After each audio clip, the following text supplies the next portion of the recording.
Welcome back everyone, welcome to civil services study practice set number 266 पर आ जाइए। Focus करेंगे UPPSC के प्रश्नों पर और इसमें प्रश्न है इन्वायरमेंट और इकोलॉजी के, पर्यावरण और पारिस्थितिकी से संबंधित। तो चलिए स्टार्ट करते हैं। तो क्वेश्चन नंबर 1 है, स्तनधारियों यानी मैमल के संदर्भ में निम्नलिखित कथनों पर विचार करना है। स्तनधारियों के शरीर पर बाल, नाखून तो पाए जाते हैं किंतु सींग नहीं पाए जाते।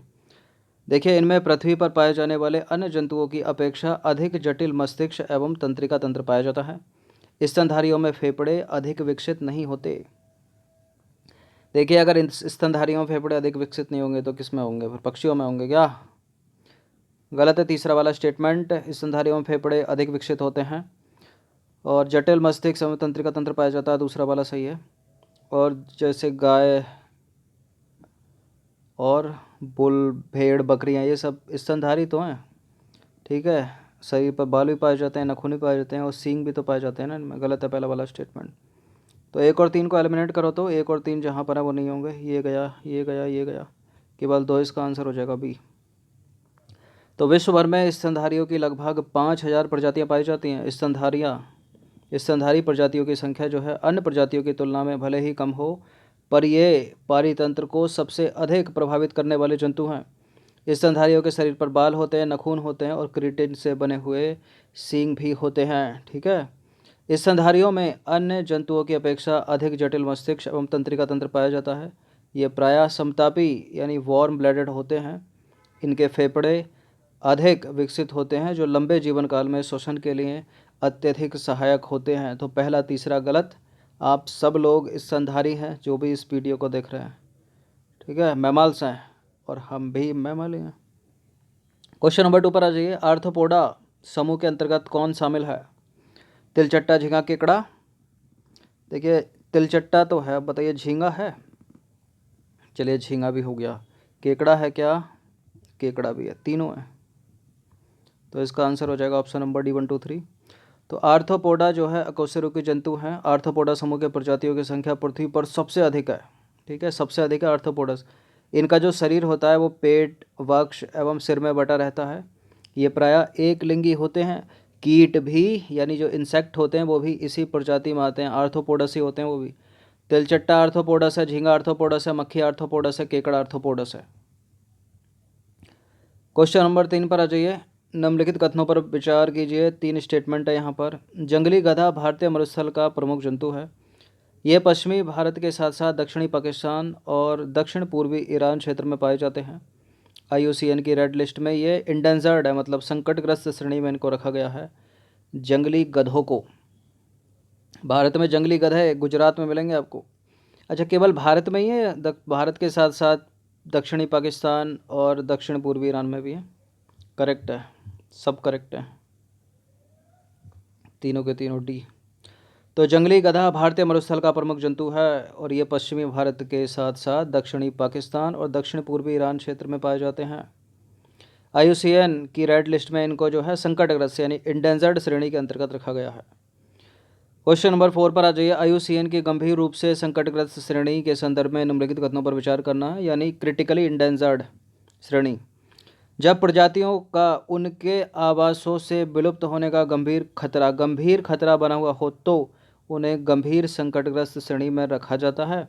10 वर्षों में प्रजाति की जनसंख्या में 90% से अधिक कमी दर्ज की जाए, ठीक है। तो अब यहाँ 90% है, 70% अधिक है, उसी की वजह से कटेगा, एलिमिनेट होगा। गंभीर संकटग्रस्त प्रजातियाँ विलोपन के अत्यधिक नज़दीक की श्रेणियाँ हैं। बिल्कुल, क्रिटिकली इंडेंजर्ड विलोपन के उसके बाद तो क्या ख़त्म ही हो जाएंगी, ठीक है। एक्सटेंट करेक्ट है तीसरा वाला स्टेटमेंट। और 90% से अधिक कमी दर्ज की गई हो 10 वर्षों में प्रजातियों की, तो उन्हें जो है गंभीर रूप से संकटग्रस्त श्रेणी में रखा जाता है। सही है दूसरा वाला स्टेटमेंट भी, और पहला भी सही ही है। तो सही पूछा है, तो इसलिए इसका आंसर हो जाएगा D 1, 2, 3। तो जब प्रजातियों का उनके आवास से विलुप्त होने का गंभीर खतरा बना हुआ होता है तो उन्हें जो है गंभीर रूप से संकटग्रस्त श्रेणी में रखा जाता है। किसी प्रजाति को गंभीर रूप से संकटग्रस्त श्रेणी में रखे जाने के मानक जो हैं वो इस प्रकार हैं। क्रिटिकली इंडेंजर श्रेणी के ये कुछ मानक है कि वो प्रजातियां 10 वर्षों में उनकी जो जनसंख्या है उसमें 90% से अधिक की कमी दर्ज की गई हो पिछले 10 वर्षों में, दशक में, ठीक है, तभी तो बिल्कुल ख़त्म जैसी मानी जाएगी वो। यदि प्रजाति की संख्या 250 से कम हो और 3 वर्षों में 25% की कमी आ रही हो, ये भी एक मानक है, ठीक है। 10 वर्षों में 50% तक प्रजातियों के विलुप्त होने की प्रायिकता हो, एक तरह से संभावना हो, तो भी वो क्रिटिकली इंडेंजर श्रेणी में आएंगे।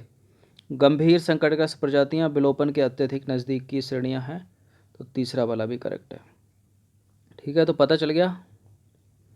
क्वेश्चन नंबर 5 पर आ जाइए। सतत विकास यानी सस्टेनेबल डेवलपमेंट के संदर्भ में निम्नलिखित कथनों पर विचार करना है। सतत विकास समाज, पर्यावरण तथा अर्थव्यवस्था का संतुलित एकीकरण है। सतत विकास की आधुनिक संकल्पना द ब्रंटलैंड रिपोर्ट हमारा साझा भविष्य से प्राप्त की गई है क्या? बिल्कुल ये करेक्ट है, दोनों के दोनों स्टेटमेंट, सी है इसका आंसर।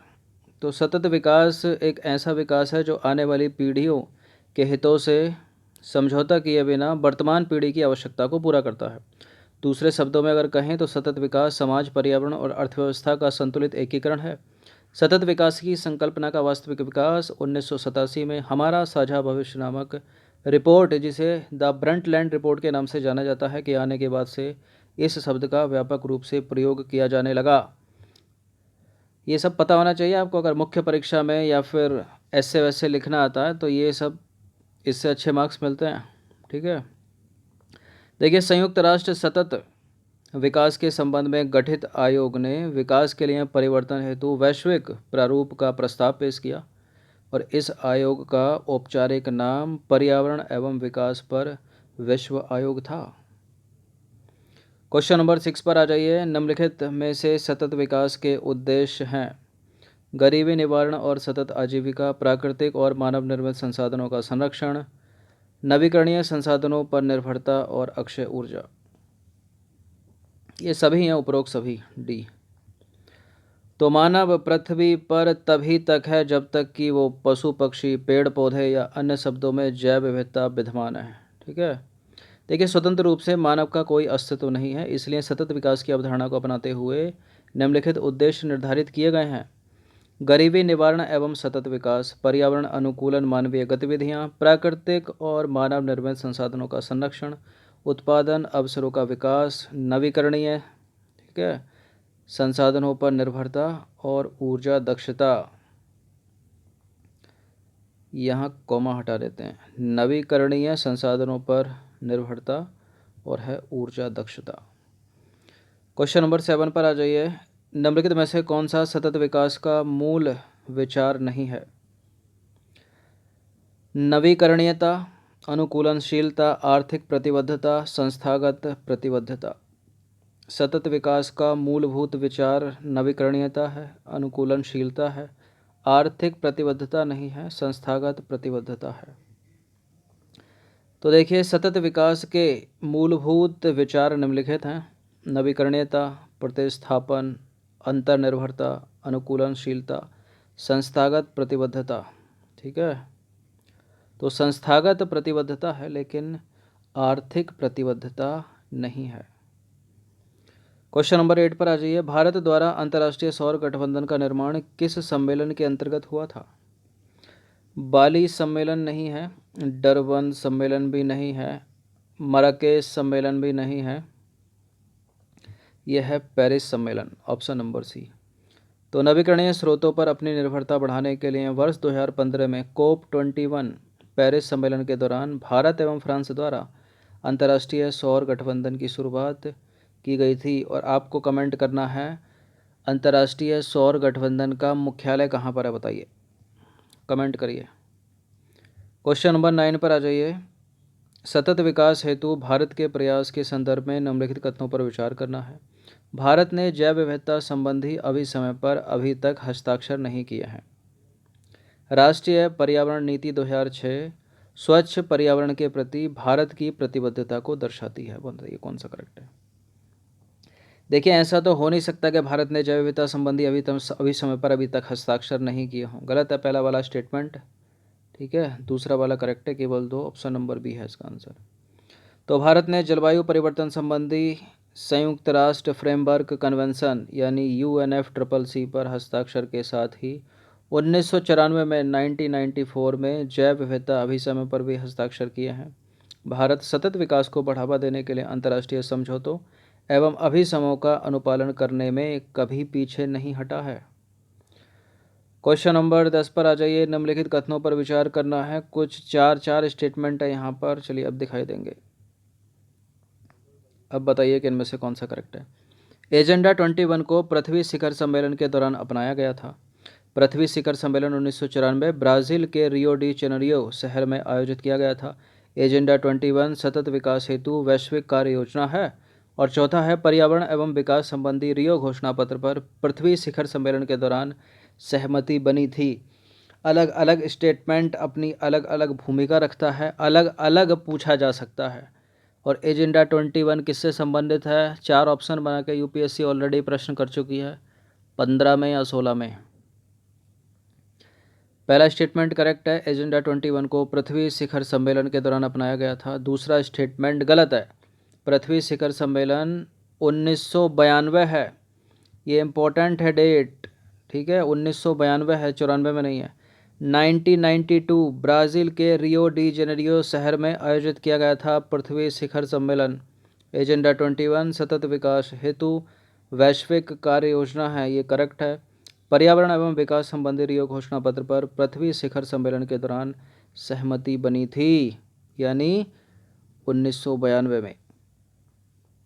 तो करेक्ट है यहाँ पर पहला, तीसरा और चौथा। अब देखते हैं 2 से कितने हटते। ये चला जाता, ये चला जाता, ये चला जाता, बिल्कुल सारे कट जाते, आंसर मिल जाता अपने को। अगर आपको पता होता 1992 की डेट, ब्राज़ील का रियो डी जेनेरियो शहर, पृथ्वी शिखर सम्मेलन, तो इसका आंसर हो जाएगा ऑप्शन नंबर बी। तो पृथ्वी शिखर सम्मेलन का आयोजन 1992 में ब्राज़ील के रियो डी जेनेरियो शहर में आयोजित किया गया था। तो ये कुछ बड़ी बड़ी एक्सप्लेनेशन के साथ और बड़े बड़े स्टेटमेंट के साथ पर्यावरण पारिस्थितिकी के 10 प्रश्न थे। इनकी प्रैक्टिस एक बार कर लीजिएगा। धन्यवाद।